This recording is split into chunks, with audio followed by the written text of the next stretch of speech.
this is more anatomically a real picture. So we see the left ventricle versus the right ventricle. So let me kind of circle it so you guys see what I'm talking about. So if this is your left side, right, of the heart, and this is your right side of the heart.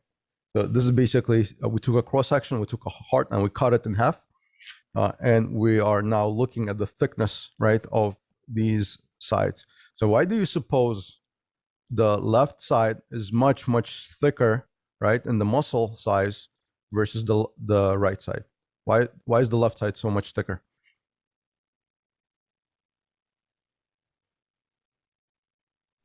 Because it needs to generate more pressure to pump the blood further to the body. Excellent, right? So yes, so the reason why, right, it has to be, the reason why it's thicker is because it has to overcome the pressure, right, in order to eject from the aortic valve. And normal blood pressure, let's say you've been assessing your blood pressure, normal blood pressure in the body, let's just say for the argument's sake, 120/80. So for blood to eject from the left side of the heart, it has to overcome the systolic pressure of 120, right? What do you suppose a pressure is in your pulmonary artery? So if in the aorta, the pressure is 120/80, what do you think the pressure is in your pulmonary artery? In the pulmonary artery, right, the pressure is about 25/15. So 25/15 is the pressure that's in your pulmonary artery.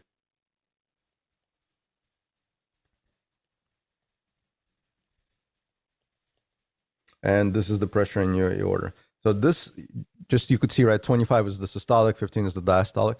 So just based on that, right, the size difference makes sense, because for me to pump on the right side into the lungs, I only need to overcome systolic pressure of 25.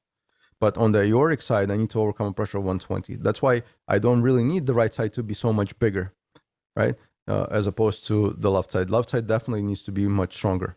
However, in certain disease processes, right, for example, patients who have COPD, right, and they have chronic issues with their lungs, the pressure in the lungs becomes so high that what we see hypertrophy of the right side. So this right side becomes bigger because it needs to generate more and more pressure in order to pump to the lungs, which have, in COPD patients, have destruction of the wall. So the pressure becomes much higher to exceed. So we see hypertrophy on the right side.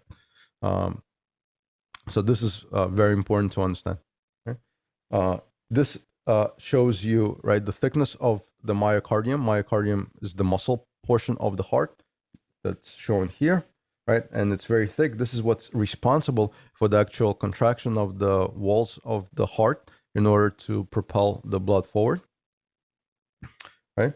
The tissues here, they go, if we take it from the most deep to the superficial, right? So if I go from inside out, the inside tissue is called the endocardium, right? And this is usually in contact with blood, right? This is where your blood usually is, right? When it contracts, that's what it propels. As we make our way through this tissue, we see the myocardium. That's myocardium you see here, right? The myocardium is actually the actual muscle, right, of the heart. Myo means muscle, cardium is heart. So myo is muscle, cardium is heart. And then as we make our way forward, right, we see the epicardium. So the epicardium is the periphery tissue. And then also you will see the pericardium and the pericardial sac, that's heart is found in, right? We also see these vessels. These are called the coronary arteries that are found on the heart. And even though they drew them here in this layer, truly speaking, they penetrate in through the muscle, because muscle needs supply, right, of nutrients, of oxygen. So all these coronary vessels, right, they penetrate through and they supply the muscle with the necessary nutrients, oxygen, and take up carbon dioxide from metabolic processes that those muscles make with their contraction, right? So this is the components of the heart. The other important thing that's found in the muscle tissue is these things called intercalated discs. So intercalated disc, and we see, let me take a different color.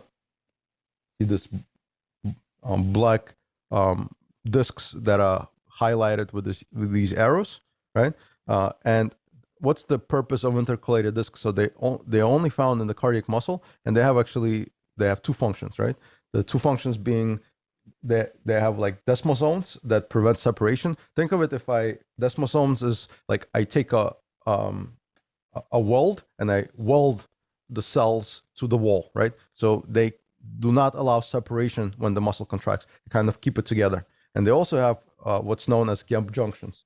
And gap junctions is these connections between cells, and what they do is they allow ions, right, like potassium, sodium, right, calcium to flow between the cells and exchange, right, the positive cations between each other to cause a wave of depolarization. So it's very specific to the cardiac muscle. They have intercalated discs. The intercalated discs have desmosomes that adhere, right, the tissues together, and they also have gap junctions that allow transmission of these cations, right, sodium, potassium, calcium. And the other important thing about the cardiac tissue, it's striated, right? So we see striations. Striations are found in cardiac muscle tissue. Striations also found in skeletal muscle tissue, right? So those are specific to these types of tissues, right? Why they're striated, right? They have these actin and myosin filaments that slide on top of each other, right? And when the sliding filaments theory occurs, right, we see these contractile units called sarcomeres. They contract, right? And that's what essentially causes, right, once it contracts, what causes the blood to propel from your heart. This is under a microscope. This is you see the nuclei here, right? The striated nuclei, centered of the nuclei, and usually the muscles, definitely have the nuclei in them, and we see the striated portion of this tissue. This was from one of the labs I was in. This was from a pig heart, and the reason why I put it here, you kind of can appreciate the size differences. So this side being your right ventricle, and this is being your left ventricle. So you see the amount of muscle tissue that's found on the left side of the heart is much, much, much, much bigger as opposed to the right side of the heart, right? And we talked about all the reasons why we need that on the left side in order to eject the blood to go into the aorta. Right, this is just me going through the valves, right, showing you the tricuspid valve, and I think here I went through probably the aortic valve as the blood is pushed through it, right? Now, the way the muscle of the heart is connected, it kind of like wrapped around itself in layers. So you see if I unravel, I'll take a heart right here, and I unravel it, you'll see all these wraps kind of being undone. So what's the significance of these wraps? So the significance of these wraps is when the blood is actually pumped out of the heart, these layers are kind of like churning on each other. The best analogy I can give you is if any of you done laundry by hand, right, manual laundry, and you have to wring out the water, right? So you did your laundry, let's say in the bathtub, and then you want to get all the water out. So you take your shirt, let's say, and you like start to wring or like turn it so the water comes out. This is exactly how the heart contracts. All these layers, they kind of come together, like wrap one on the other as actin and myosin filaments contract. This is what propels the blood to eject from the right side and the left side. So when they churn, right, the blood is pumped out on both sides, right, at the same time, from the right ventricle, left ventricle. I know I drew in my diagram, right, as it moves right from one side to the other, but realistically in your heart, this all occurs at the same time. So as the blood is pumped from the left side, it's pumped at the same time from the right side. And the way it's done is through this churning motion of these wraps, right, that's made on the heart. And you see it, right? This is very clearly depicted here. And now we want to talk about there's this specific property that's very, very specific to the myocardial muscle, right? So it's found specifically on the myocardial muscle, and it has these properties. First of all, it has automaticity. So auto means automatic, right? So automatic ability to initiate an impulse. So the heart has the ability to initiate impulse all by itself. It also has the ability to be excitable. So the tissue has the ability to be excitable to a stimulus. So that stimulus could be an impulse coming in through the SI node. We'll talk about what this is, sinoatrial node, and it can excite the tissue, right? It also has the ability of conductivity, and that's the ability to transmit an impulse. So the impulse can propagate, right, from, let's say, the SI node to the AV node, right, through the Purkinje system and so forth. And also has the ability of contractility. So once the impulse arrives at the proper location, the muscle itself can contract, right? And this ability is what will allow those essentially muscles to kind of wrap around and through this churning motion to actually propel the blood out. So just to sum up, right?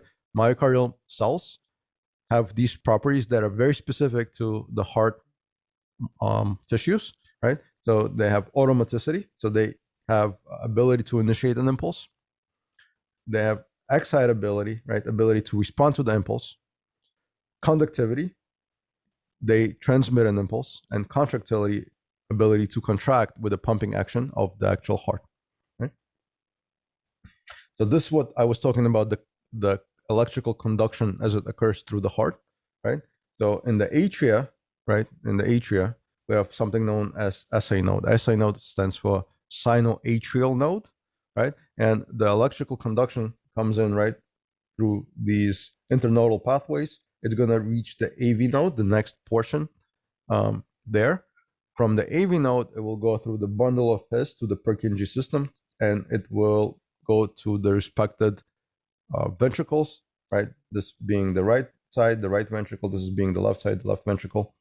And the impulse will propagate. Now, something that the impulse does is it comes in from the SI node and it reaches the AV node. Before the AV node sends the impulse to the ventricles, there is a pause. So this AV node will create a pause, right, in your propagation of the impulse. Why do you suppose AV node pauses before it sends the impulse to the Purkinje fibers?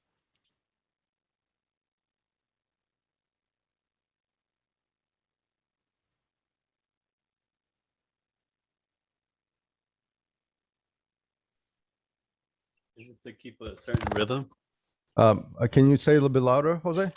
Is it to keep a certain rhythm? It's to keep a certain rhythm, but there's a more specific reason. So the reason why it pauses it. So think of it like this, right?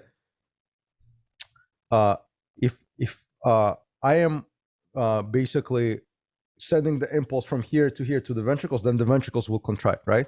But the reason why it pauses before it sends the impulse is because I want to make sure I get the entire fill from the atria when they contract. So when the impulse comes through SI node and it depolarizes the atria, I want all the blood to come to the heart, to my ventricles before the ventricles contract, so that when the ventricles contract, I have all this blood that's now coming in from my body to essentially propel it to the organs or to the lungs. The reason why it causes the pause, it allows the time frame for the ventricles to fill. So once the ventricles fill, with secondary to that AV nodal pause, only then do the impulse propagates and then the ventricles contract. So this is right. Some of the rates, right, of these nodes, right? So the atria, right, the sinoatrial node is between 60 to 80. Some books will have it 60 to 100.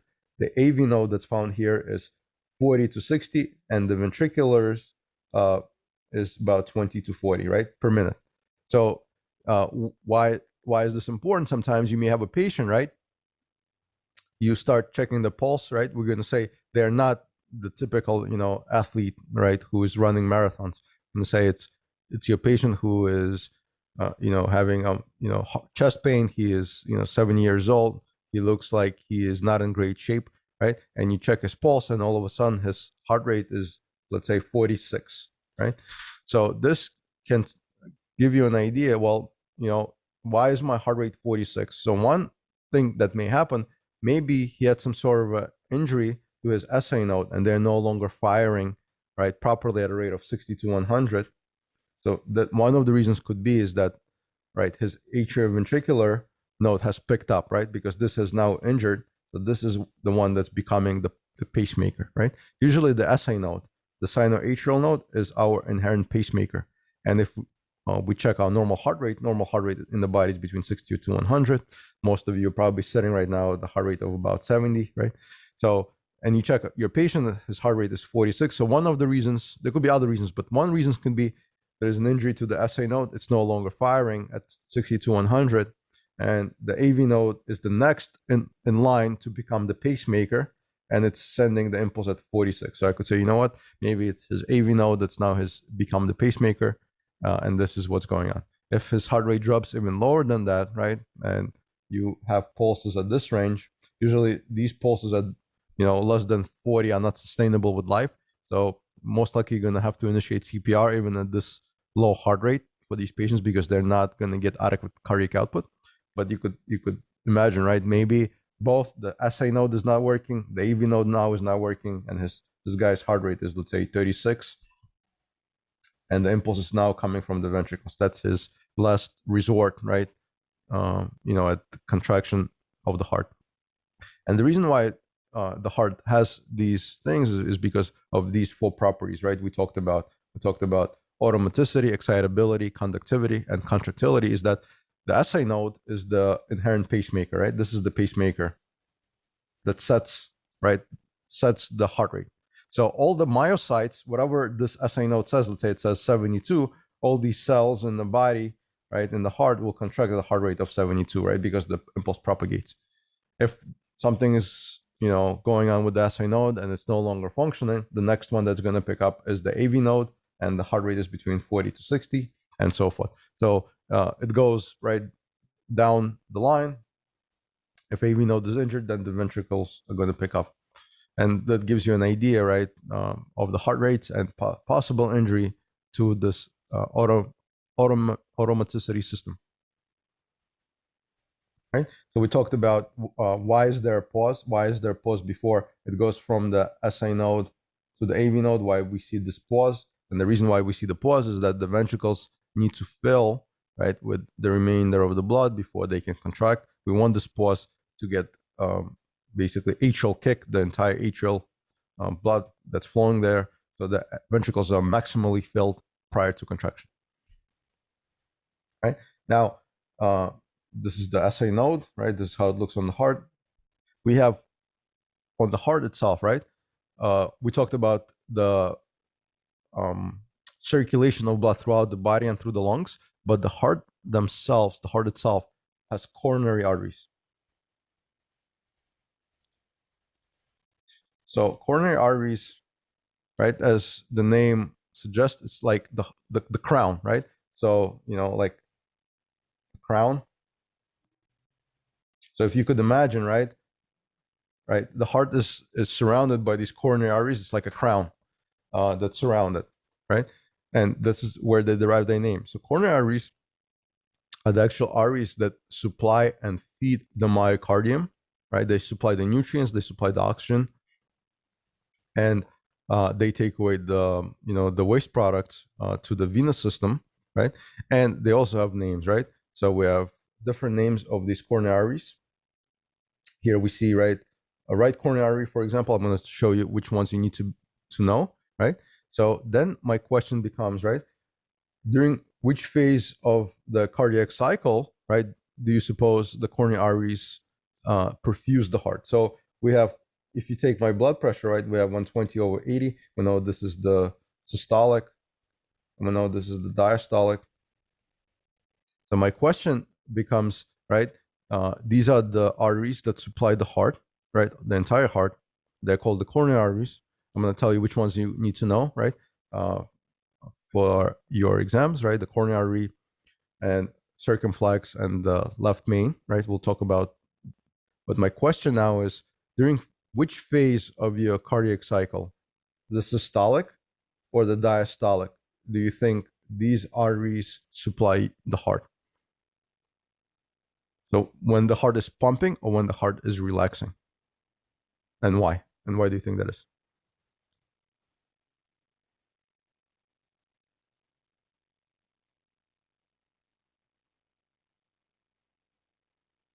And if you guys can take a guess.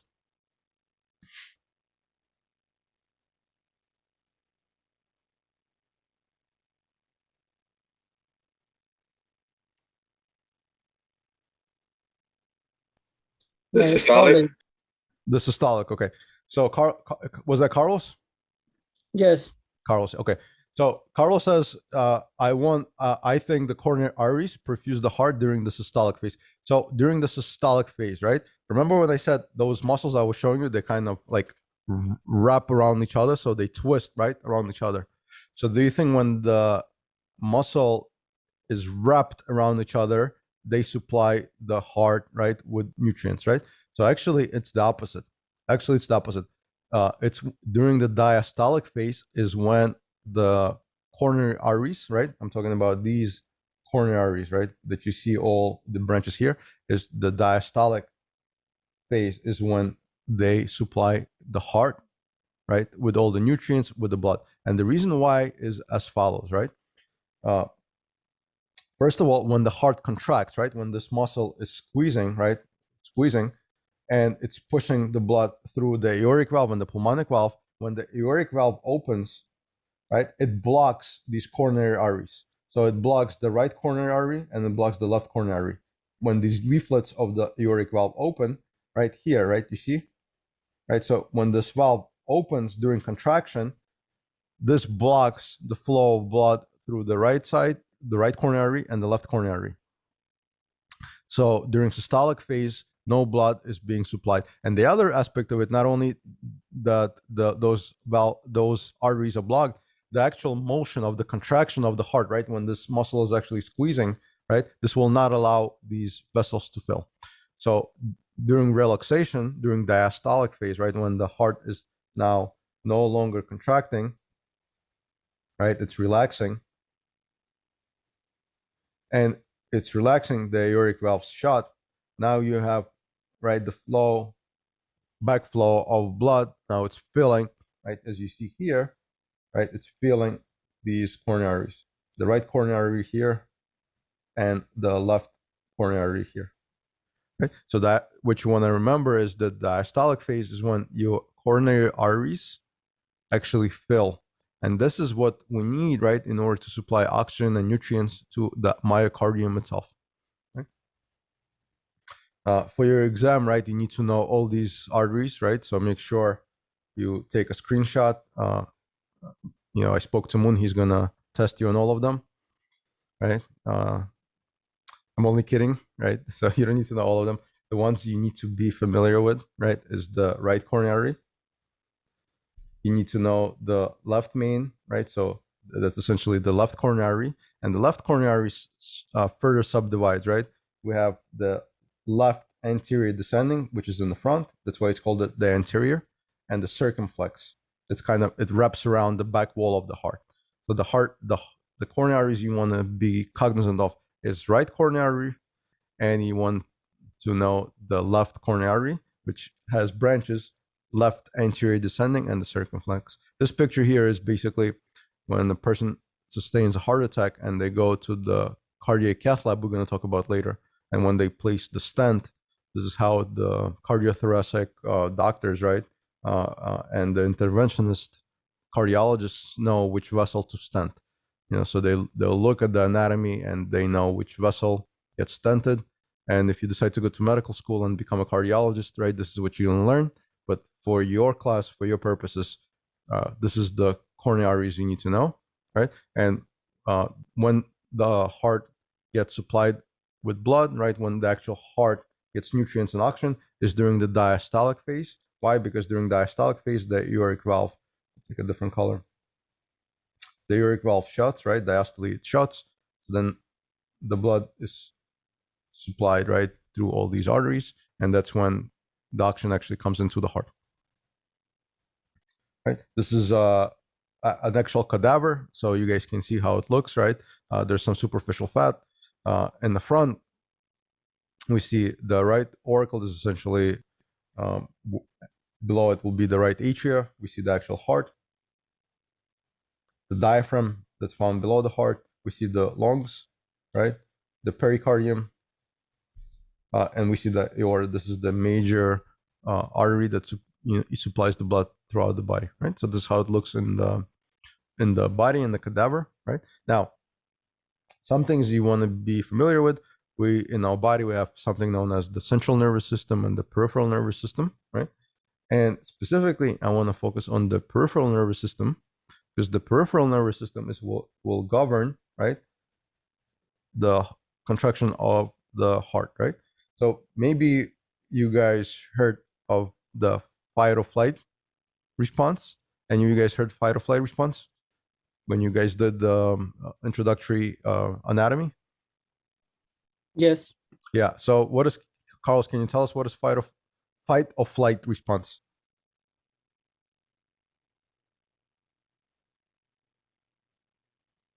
Do you recall what is fight or flight?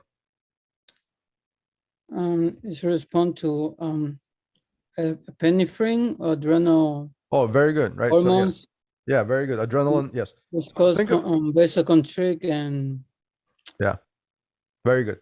So hyperventilation, I guess. yeah, I'll give you a perfect example. Let's say, you're walking on the street, right, minding your own business, and then you see, a dog that's running at you. It looks very, very mean, right? And it looks like it's going to bite you, right? So, your body responds to that, right, with epinephrine secretion, right? Norepinephrine, epinephrine, right? And it's done through the autonomic nervous system, right? It's not under voluntary control because you cannot control that system. And that autonomic system that we're talking about, specifically fight or flight, is the sympathetic system. So adrenaline that will come in, and what's going to do is all right away, you're going to feel your heart beating much faster, right? You're going to start to breathe much faster. Your pupils will dilate, right? Because you want to see, right? What are you going to do? Are you going to fight? Or are you going to flee, right? Are you going to run, right? So, and the reason why this is important is that if, let's say, we decide to run, I want my heart beating faster because I want more blood flow to my muscles. I want more blood flow to my lungs. I want to be able to essentially escape the danger, right? And the importance of this is during states of shock, right? During states of poor perfusion, the system is also activated. So during states of shock, such as for example, cardiogenic shock that we're going to learn, right? The body's senses, right, that there's not enough blood flow, so it will activate the sympathetic division. So if we activate the sympathetic division, again, then it's going to secrete epinephrine, right? And neurotransmitter is norepinephrine, and it's going to have the same effects that we just talked about, right? When, let's say, the dog was after you and was about to bite you, right? So we're going to see all those things, and we'll see contraction of the muscle, increased heart rates, right? Secondary to the body's response via the sympathetic division of the autonomic nervous system, right? And the major transmitter that you want to be familiar with is the neurotransmitter being norepinephrine, right? And the hormone epinephrine, which is secreted by adrenal medulla, right? That sits atop of your kidneys, right? So we just talked about, right? In states of shock, right? You're going to have secretion of epinephrine, right? And we're going to have increased heart rates. But there's something else that it does, right? In states of shock, right? It's going to cause vasoconstriction. I think Carlos was saying that. So, you know how why we check peripheral pulses, right? I want to see, right, in the cases of shock, do I have distal perfusion?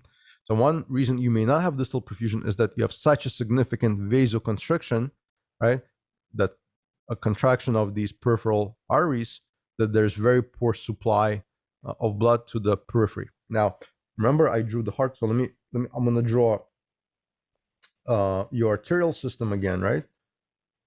So we're going to say this is your heart and this is your aorta.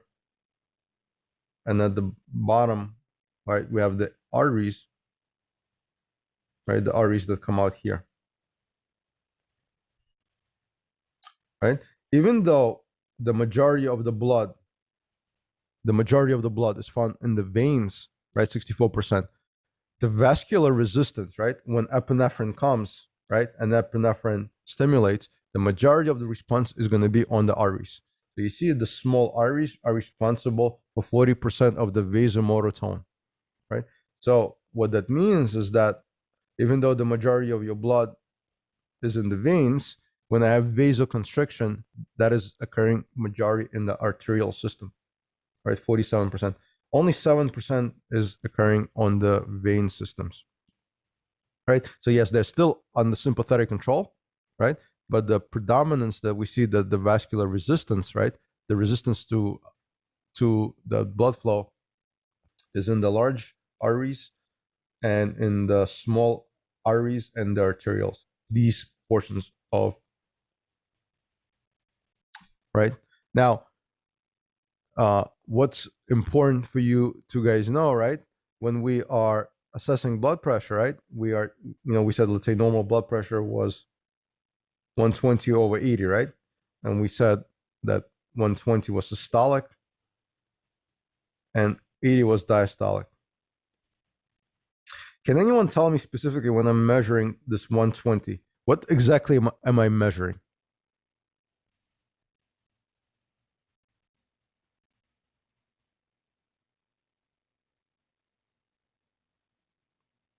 So what exactly is 120 correspond to of the systolic?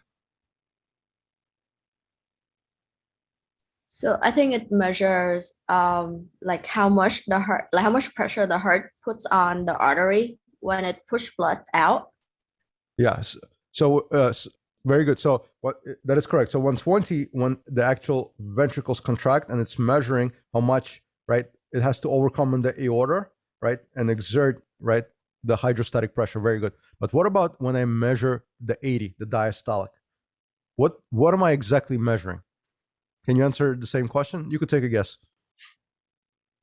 Yeah, so it's just when the heart is relaxed, like how much pressure, how much pressure it exerts on the artery when it's relaxing instead of contracting. Yeah. So specifically, you're on what you're saying is correct, but to be precisely, like to make it 100% clear, right? During diastolic phase, right? During diastolic phase, the heart is relaxing, so the aortic valve, this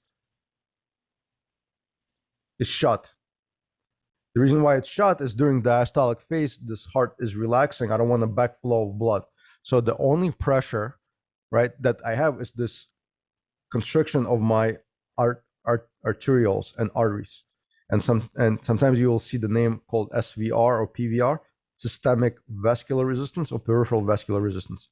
So the diastolic pressure is actually measuring how constricted or dilated these are. And the systolic is measuring, right, the contraction of the left ventricle and the hydrostatic pressure it exerts as it ejects blood out. Now, the reason why this becomes important, right? Let's say you have a patient who is in shock, right? And we said normal blood pressure 120 over 80. But let's say I take this person's blood pressure, right? And I noticed, right, in the beginning, his blood pressure was 96 over 86, right? So this is narrowing, right? It's systolic and diastolic are close to each other. The reason why I'm seeing 86 on the diastolic, maybe I have that epinephrine coming here and causing, right, on alpha response, it's causing vasoconstriction. So my diastolic is increasing initially when I'm compensating. But as the time goes by, as I'm doing the transport, right, let's say it's now 92 over 80, then it becomes 90 over 76, and then right before I get to the hospital, it's 89 over 50, right? So this tells me that over the course of the transport, what do you think happened to his vasomotor tone? What do you think happened to his peripheral vascular resistance? They opened up a bit. Yeah, they opened up, so they're no longer responding, right, with vasoconstriction, right? So maybe I'm now spiraling down. I'm coming to the point where I have decompensated shock, right?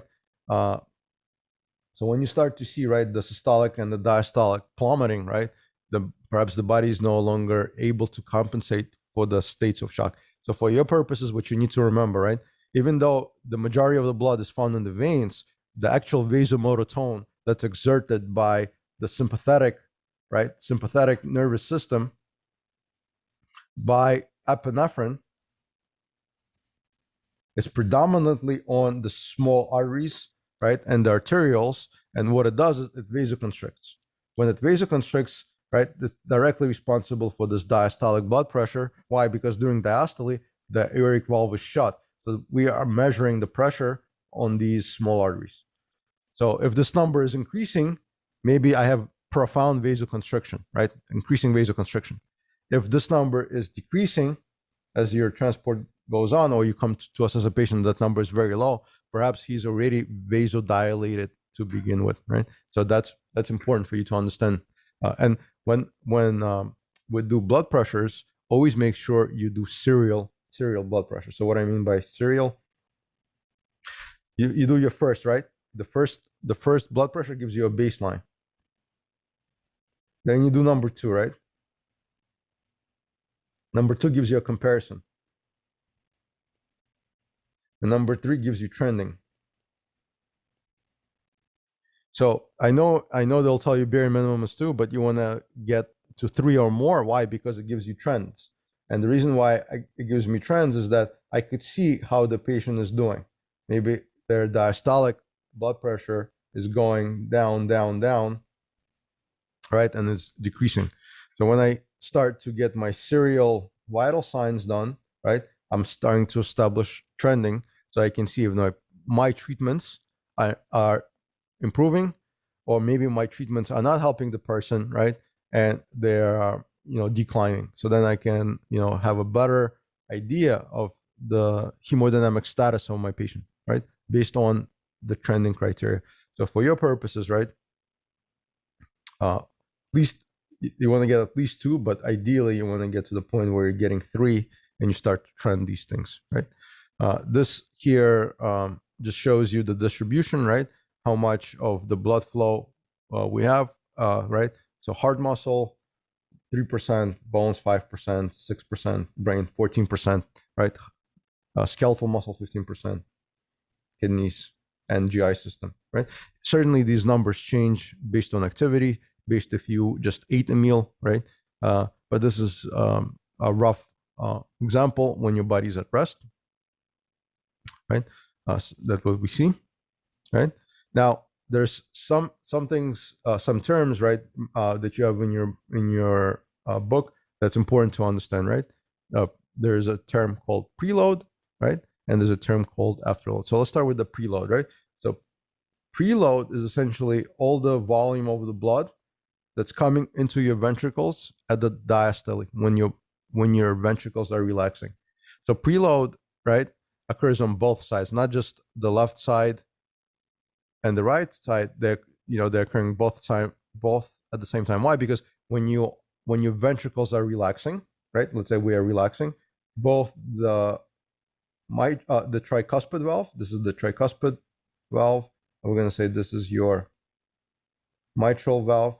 They're open, right? So when the heart is relaxing, the blood is flowing from the atria into the ventricles, right? Through these valves, they're open. So the preload is essentially all the blood volume that's coming in to both your right and the left heart, right? And we call this term the preload. Now, what is afterload? So now, as the blood came in and the more and more blood comes in, right, and the impulse propagates, after a while, the amount of blood that's here is becoming more and more. And once this pressure here, right, once the pressure here overcomes the pressure in the atria, these valves shut, they close. So these valves, AV valves, shut. Why? Because the pressure now in the ventricles exceeds the pressure in the atria. And now that impulse propagates, the ventricles start to contract and they need to eject the blood, right, to the body. It has to overcome the afterload. So what's afterload is essentially the amount of pressure, right, your ventricles have to overcome in order to propel the blood out. If your blood pressure is 120/80, right, on the left side, it has to overcome 120. In the lungs, as I said, right, the pressure is maybe 25/15. It has to overcome pressure of 25 in order to pump blood on the right side, right? So afterload is essentially the resistance of the outflow of the blood. So all the resistance that the left side has to overcome in order to pump the blood out. Now, if your blood pressure, let's say, is 180 over 96, what do you suppose your left ventricle has to overcome in order to pump the blood to the aorta? The 180. 180, right? So let's say 180 is correct, and let's say you have this blood pressure, you have high blood pressure, right? You have hypertension. You're not really following your doctor's orders. You're not really taking your medications, and your blood pressure is 180 over 96. That's what you normally live with. What do you suspect your left ventricle will do over time in order to be able to overcome that 180? Hypertrophy? Hypertrophy, right? Very good, right? So it's exactly right. It's like it's a muscle, and it will grow, right? It will grow in order to be able to contract in order to overcome that 180, right? So very good, right? The muscle will hypertrophy in order to overcome the afterload of 180. So for now, what you want to be cognizant of, right? Preload is basically all the blood that's coming in to the heart, and then for the blood to pump for the heart to pump all this blood out, has to overcome the afterload, and the afterload is whatever the pressure is in your artery at that time, right? And it depends on your blood pressure, right? So if your afterload is 180 over 96, that's what it has to overcome in order to propel the blood forward, right? So another way to think of it, right? Preload is your tank, right? Right? It's all the blood that's coming in. That's the preload. And what it will do, it will be the filling, the ventricular filling. That's the preload, same thing, right? So preload, ventricular filling. And what it will do is it will fill your heart, which is essentially functions as the pump of your body, right? So now for it to contract, right? Ionotropy is another term for contraction, right? It has to overcome the afterload. And afterload is essentially all the pressure, right, in your arterial system, especially the aortic system, that the heart has to overcome in order to propel the blood forward, right? Now, there's a term called stroke volume, right? Stroke volume. And perhaps in your book, right, you saw the following formula, right? So they will write cardiac output equals heart rate times stroke volume, right? Anyone seen this or in your book for the cardiac chapter? Yes. Yeah. So let me explain what this is. So normally your cardiac output in the body is roughly between 5 and 6 liters. That's your normal cardiac output. How do they get that? They take, let's say, a resting heart rate. Let's say your heart rate is 70 beats per minute, right? And let's say your stroke volume, we're going to say, is the same, right? Let's say it's 70 mLs, right? So 7 times 7, right? 49, we add 2 zeros, mLs, which is about, we'll say it's about 5 liters, right? So 5 liters is roughly your cardiac output. And the way they do this is they take your resting heart rate times your stroke volume, right? How much blood is ejected from your heart, which is the stroke volume, and they calculate the cardiac output. Now, the reason why I was explaining all these terms, right, preload and afterload, is that the stroke volume, right, this portion, right, of the formula, the stroke volume, is dependent of preload, all the blood that's filling the heart, and afterload, the force that the ventricles have to overcome in order to propel the blood out. So the stroke volume, right, is 70 ml, and for you to get that 70 ml, there has to be enough blood filling the ventricles, and there has to be enough of ionotropy, enough of a contraction, right, that it exceeds the afterload in order to pump the blood out. So to basically make this a little more comprehensive, right, we can say this formula is as follows. So your cardiac output is heart rate times stroke volume, and the stroke volume is essentially responsible for preload, afterload, and contractility.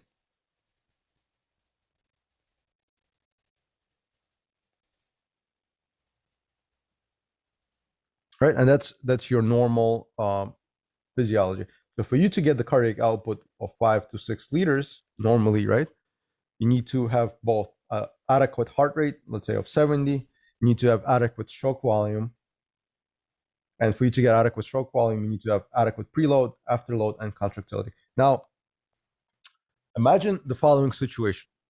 Let's say you had someone who had a massive heart attack, and their heart is no longer pumping, right, as when it was healthy. So if it's not pumping, right, the contractility would be down. So the contractility will decrease. Make sense, right? I just had a massive heart attack. The heart is not pumping well. My contractility is down. Now, at the same time, right, as the contractility is down, the body is saying, I need to preserve my hemodynamic status, and my blood pressure is dropping. So I need to increase my afterload. I need to vasoconstrict. Why do I need to vasoconstrict? Because I want to still have blood flow to my brain, right, to my organs, like, the lungs. So it does vasoconstriction. So vasoconstriction here, right? Do you think this vasoconstriction is going to do what to your afterload? Is it going to increase or decrease? Okay, and to maintain the BP vascular system more increase. Yeah, exactly. So to maintain cardiac output, the systemic vascular resistance is going to, right, constrict, and your afterload is going to go up, right? So in order for you to maintain, for the body to maintain its cardiac output, right, when the contractility decreases because the heart is not pumping well, what the body is going to do is going to vasoconstrict with epinephrine in order to increase the afterload, so it could maintain the cardiac output. So that's, and also you will see, right, there's something else that happens. Your heart rate will increase, right, because of the epinephrine, right? Fight or flight we just talked about. So instead of your heart rate being 70, maybe it's now 96, right? So in a state of, let's say, cardiogenic shock, right, a person who just sustained a heart attack, you'll come to their bedside, right, and these are the signs and symptoms you may expect, right? You will see, perhaps their blood pressure is 96/84, right? They have sustained an insult to the heart. The contractility is down because the heart is no longer contracting as it was when it was healthy. The body's response to that, right, is to vasoconstrict, increase the systemic vascular resistance. I see that in my diastolic pressure, increases the afterload, right? And it will increase the heart rate with epinephrine, right, fight or flight, so that hopefully I generate enough cardiac output so that at least I could fill, right, the organs such as the brain and the lungs, right, the vital organs that I need to survive. But if you check my peripheral pulses, right, on my radial, maybe it's not going to be strong, or you may not feel it. My skin will be cold and clammy. Why? Because I'm now in shock, right? I don't get good perfusion peripherally, right? And this is, how the body responds to the insult, right? Any questions about what is preload, what is afterload, what is systemic vascular resistance, right? And in general, this formula here, the cardiac output, heart rate, and stroke volume. So if you have any questions, you're more than welcome to ask. Right? If there's no questions, we're gonna proceed forward, right? So we talked about the blood flow, right, as it propels through your system. There's also the stages of cardiac cycle. So now we're basically inputting it all together, right? So what happens? So initially, right, as the preload, right, the preload is coming in, and it's coming in from the superior vena cava, inferior vena cava, right? And here from the lungs, which is deoxygenated. This is all happening at the same time, not one side and then the other, right? So the blood is coming in. These valves, these are AV valves. This is the tricuspid valve. This is the mitral valve, right? The blood is filling. So we have passive filling, and this blood will continue to fill like this until that point when the amount of blood that's now in your ventricles that's coming in here, right, it exceeds the pressure from the atria. So once the pressure here is more than the pressure here, these valves will shut. So these valves will shut. And the reason why they shut is that now we're gonna go into the next phase, right? So this was the diastolic phase when the blood was coming in, but after diastole, you guys know, right? We're gonna need to go into systolic phase. We need to contract and essentially pump the blood out. I want these valves to close because I don't want a backflow of blood. I don't want the blood when these ventricles start to contract. I don't want the backflow of blood through these valves. I don't want to have this happen. So these AV valves shut. But the moment the pressure is overcome here and through the aorta, right? So here I have to overcome pressure of 25/15 on the pulmonic side. Here I have to overcome pressure 120/80 on the systemic side. The moment I overcome the pressure, right, the blood is ejected. The preload that we talked about, another name is end diastolic volume. So basically how much volume is coming into the heart and the end of diastole, right? It's roughly about 140 ml. And when the ventricles contract, when the squeeze occurs and the blood is propelled, right, to the systemic circulation and the lungs, we eject about 50%, right? So left ventricle ejects about 70% of blood, right? And 70%, that's your stroke volume, right? So another way we can put it, we could say the same thing, right? Which is known as the ejection fraction, right? So ejection fraction being your basically stroke volume over end diastolic volume. So how much you ejected over the end diastolic. So an easy way to do this is 50%, right? 70 over 140. We know 70 over 140 will be 1/2 or 50%. So this is how they calculate the ejection fraction. They basically look how much volume the preload is filling the ventricles, right? And then when they contract, how much they basically put out. They put out about 50%. So 70 ml. 70 ml, this number being your stroke volume that we talked about here, right? This portion here, roughly 70 ml, right? So these are the phases of your cardiac cycle, right? And what you want to be cognizant is which valves are open and closed. So during the diastolic phase, right? The diastolic phase, the AV valves, the tricuspid valve and the mitral valve remain open, and your semilunar valves, the pulmonic valve and the aortic valve, are shut. Once the heart is filled, right, and before the contraction starts, AV valves close. Right, AV valves close. We see here AV valves close, and the moment this pressure in your ventricles exceeds the pressure in these right circuits, pulmonary pressure being 25/15 or the aortic pressure being 120/80, right? The semilunar valves open, the pulmonic valve and the aortic valve open, right? And they eject the blood, right? So we see here semilunar valve open and the ventricles eject the blood out. And the reason why we need to make sure AV valves remain closed is that I don't want no backflow, right? Backflow of blood. Sometimes you may hear, in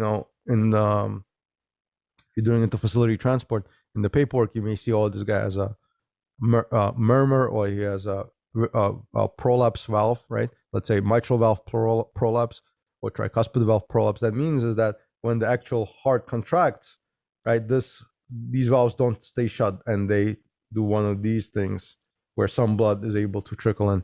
So when you hear a valve prolapse, like aortic valve prolapse or mitral valve prolapse, you want to picture in your head, right? Where is this valve located? So if let's just give an example. Let's say mitral valve prolapse. So this is the mitral valve. The reason why it's mitral, it's on the mighty side, on the left side, right? So if they tell you mitral valve prolapse, you got to think about, okay, mitral valve, it's usually closed when the ventricles are contracting. So if the ventricles is contracting, it has to stay closed because I don't want no backflow. But this guy has a prolapsed valve.